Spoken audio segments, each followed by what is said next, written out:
சென்னை எழும்பூர் ராஜரத்தின மைதானம் அருகில் திமுக தேர்தல் வாக்குறுதியான 12,000 ஆசிரியர்களை பணி நிரந்தரம் செய்யக்கோரி பகுதி நேர ஆசிரியர்கள் போராட்டத்தில் ஈடுபட்டு வருகிறார்கள். விவரங்களுடன் செய்தியாளர் லிபிகா இணைந்திருக்கிறார்.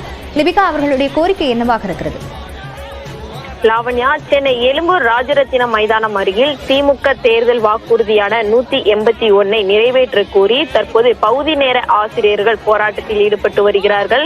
கிட்டத்தட்ட 12,000த்திற்கு மேற்பட்ட ஆசிரியர்கள் உடற்கல்வி, ஓவியம், கணினி, தையல், இசை, இசை, தோட்டக்கலை, கட்டிடக்கலை, வாழ்வியல் திறன் உள்ளிட்ட 8 பாடங்களை கற்பித்து வருகின்றனர். வாரத்திற்கு 3 நாட்கள் என பகுதி நேர ஆசிரியர்களாக கிட்டத்தட்ட 12,000த்திற்கு மேற்பட்ட ஆசிரியர்கள் பணியாற்றி வருகிறார்கள்.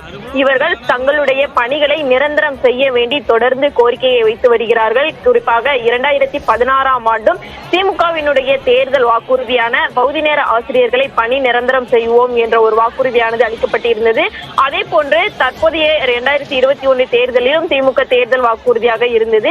இந்த நிலையில் இந்த திமுக தேர்தல் வாக்குறுதியாக கொடுக்கப்பட்ட வாக்குறுதியை நிறைவேற்ற கோரி தற்போது சென்னை எழும்பூர் ராஜரத்தின மைதானம் அருகில் தமிழகம் முழுவதும் இருக்கக்கூடிய 12,000 பணி நிரந்தரம் செய்யக்கூடிய ஆசிரியர்கள் தற்போது பல்வேறு இடங்களில் இருந்து போராட்டத்தில் ஈடுபட்டு வரக்கூடிய காட்சிகளை பார்க்க முடிகிறது. விவரங்களுக்கு நன்றி லிபிகா. மேலும் அண்மை செய்திகளுக்கு இணைந்திருங்கள். இது நியூஸ் 18 தமிழ்நாடு.